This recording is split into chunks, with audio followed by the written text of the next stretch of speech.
ಎಲ್ಲರಿಗೂ ನಮಸ್ತೆ, welcome back to my channel. ಇವತ್ತಿನ ವಿಡಿಯೋದಲ್ಲಿ ಸಾಂಬಾರ್ ದೋಸೆ ಅಂತ ಮಾಡಿದ್ದೀನಿ. ತುಂಬಾ ರುಚಿಯಾಗಿರುವಂತಹ ದೋಸೆ. ದೋಸೆಯಲ್ಲೇ ಸುಮಾರು ವೆರೈಟೀಸ್ ದೋಸೆ ಮಾಡ್ತಾರೆ. ಅದರಲ್ಲಿ ಈ ದೋಸೆ ಕೂಡ ಒಂದು ಅಂತ ಹೇಳ್ಬೋದು. ನನ್ನ ಫ್ರೆಂಡ್ ಊರ ಕಡೆ ಈ ದೋಸೆನ ಮಾಡ್ತಾ ಇರ್ತಾರೆ. ತುಂಬಾ ರುಚಿಯಾಗಿರುತ್ತೆ, ಖಾರವಾಗಿರುತ್ತೆ.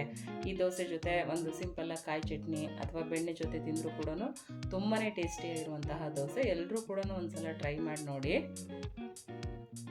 ಇವಾಗ ಈ ದೋಸೆ ಹೇಗೆ ಮಾಡೋದು ಅಂತ ನೋಡೋಣ. ಮಾಡೋಂತಹ ಕ್ರಮ ಕೂಡ ಅಷ್ಟೇ ಈಸಿಯಾಗಿದೆ. ಈ ದೋಸೆ ಮಾಡೋದಕ್ಕೆ ನಾನು ಆಲ್ರೆಡಿ ಹಿಟ್ಟನ್ನು ರೆಡಿ ಮಾಡಿ ಇಟ್ಕೊಂಡಿದ್ದೀನಿ. ನಾವು ಮಾಮೂಲಿ ದೋಸೆ ಹಿಟ್ಟನ್ನು ಹೇಗೆ ರೆಡಿ ಮಾಡ್ತೀವೋ ಅದೇ ರೀತಿ. ನಂತರ ಇದಕ್ಕೆ ಮಸಾಲೆನ ರುಬ್ಬಿ ಸೇರಿಸ್ತಾ ಇದ್ದೀನಿ. ಇದು ಒಂದು ವಿಧಾನ. ಆದರೆ ಇನ್ನೊಂದು ವಿಧಾನ, ನಾವು ಅಕ್ಕಿ ನೆನೆಸ್ಬೇಕಾದ್ರೇ ಅದಕ್ಕೆ ಹಾಕುವಂತಹ ಮಸಾಲೆನೂ ಕೂಡ ಆ ಅಕ್ಕಿಲಿ ನೆನೆಸಿಟ್ಟು ಡೈರೆಕ್ಟಾಗಿ ಹಿಟ್ಟನ್ನು ರುಬ್ಬಿ ರೆಡಿ ಮಾಡ್ಕೊಳ್ಳೋದು ಇನ್ನೊಂದು ವಿಧಾನ. ನಾವು ಯಾವ್ದು ಬೇಕಾದ್ರೂ ಬಳಸ್ಕೋಬೋದು. ಎರಡೂ ಕೂಡ ಟೇಸ್ಟ್ ಒಂದೇ ಥರ ಇರುತ್ತೆ ದೋಸೆದು. ಟೇಸ್ಟಲ್ಲೇನೋ ವ್ಯತ್ಯಾಸ ಆಗಲ್ಲ. ನಾವು ಯಾವ ವಿಧಾನ ಬೇಕಾದರೂ ಬಳಸ್ಕೊಂಡು ಈ ದೋಸೆನ ಮಾಡ್ಬೋದು. ತುಂಬಾ ಚೆನ್ನಾಗಿರುತ್ತೆ. ಇವಾಗ ನಾನು ಈ ದೋಸೆ ಹಿಟ್ಟಿಗೆ ಮಸಾಲೆನ ರುಬ್ಬ ಹಾಕ್ತಾ ಇದ್ದೀನಿ. ಮಸಾಲೆಗೆ ಒಂದು ಮಿಕ್ಸಿ ಜಾರಿಗೆ ನಮಗೆ ಖಾರಕ್ಕೆ ಎಷ್ಟು ಬೇಕೋ ಅಷ್ಟು ಒಣಮೆಣಸಿನ್ಕಾಯಿ, 1.5 ಟೇಬಲ್ ಸ್ಪೂನಷ್ಟು ಕೊತ್ತಂಬರಿ, 1 ಟೇಬಲ್ ಸ್ಪೂನಷ್ಟು ಜೀರಿಗೆ, ಒಂದು ಅರ್ಧ ಟೇಬಲ್ ಸ್ಪೂನಷ್ಟು ಅಜ್ವೈನ, ಒಂದು 3 ಟೇಬಲ್ ಸ್ಪೂನಷ್ಟು ಕಾಯಿ ತುರಿ. ಇದ್ರ ಜೊತೆಯಲ್ಲಿ ಒಂದೆರಡು ಟೇಸ್ಟಿಗೋಸ್ಕರ ಹಸಿಮೆಣಸಿಕಾಯಿ ಕೂಡ ಹಾಕ್ಕೊಂಡಿದ್ದೀನಿ, ಅದನ್ನು ತೋರಿಸಿಲ್ಲ. ಇದನ್ನು ನಾವು ನುಣ್ಣಗೆ ರುಬ್ಕೋಬೇಕು. ಇವಾಗ ಮಸಾಲೆ ಎಲ್ಲ ರೆಡಿಯಾಗಿದೆ. ಈ ಮಸಾಲೆನ ದೋಸೆ ಹಿಟ್ಟಿಗೆ ಸೇರಿಸಿ ಚೆನ್ನಾಗಿ ಒಂದ್ಸಲನ ಮಿಕ್ಸ್ ಮಾಡ್ಕೋಬೇಕು. ಇಲ್ಲಿ ನಾನು ಒಂದು 1/4 kg ಅಷ್ಟು ಅಕ್ಕಿ ನೆನೆಸಿ ದೋಸೆ ಹಿಟ್ಟನ್ನು ಮಾಡ್ಕೊಂಡಿದ್ದೀನಿ.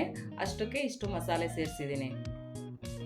ಆದಷ್ಟು ನಾವು ಮಸಾಲೆ ದೋಸೆಗೆ ಹೇಗೆ ನೆನೆಸಿ ಹಿಟ್ಟನ್ನು ಮಾಡಿ ಇಟ್ಕೊಳ್ತೀವೋ ಅದೇ ರೀತಿ ಈ ಹಿಟ್ಟನ್ನು ರೆಡಿ ಮಾಡಿ ಇಟ್ಕೊಂಡ್ರೆ ತುಂಬಾ ರುಚಿಯಾಗುತ್ತೆ ದೋಸೆ.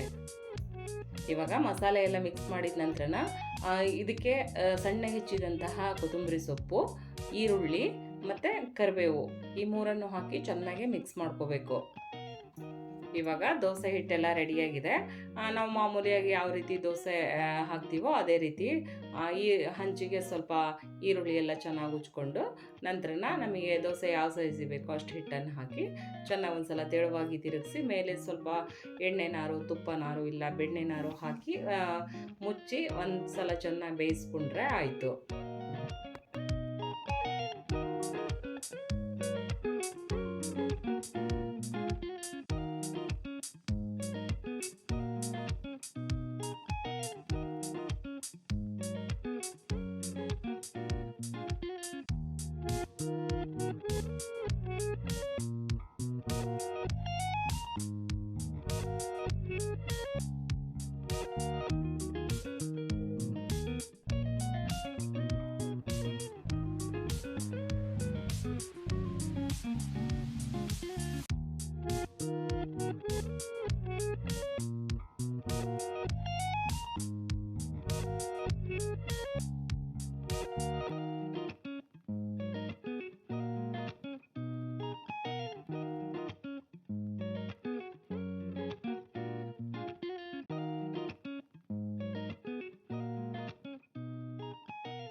ಮಾಮೂಲಿ ದೋಸೆ ಜೊತೆಗೆ ಈ ಥರ ಪುಟಾಣಿ ದೋಸೆ ಕೂಡ ಮಾಡಿದ್ದೆ.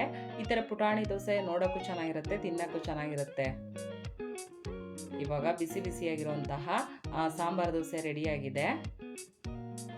ಬಿಸಿ ದೋಸೆ ಮೇಲೆ ಸ್ವಲ್ಪ ಬೆಣ್ಣೆ ಹಾಕ್ಕೊಂಡು ತಿಂದರೆ ತುಂಬಾ ಚೆನ್ನಾಗಿರುತ್ತೆ. ನಮಗೆ ಚಟ್ನಿ ಬೇಕು ಅನ್ನೋರು ಒಂದು ಕಾಯಿ ಚಟ್ನಿ ಮಾಡಿಕೊಂಡ್ರೆ ಸಾಕಾಗುತ್ತೆ.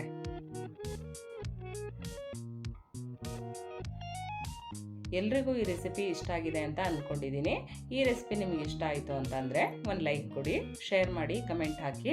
ವೇದ ಜನನಿ ಚಾನಲ್ಗೆ ಸಬ್ಸ್ಕ್ರೈಬ್ ಆಗಿ. Thank you. ಬಾಯ್.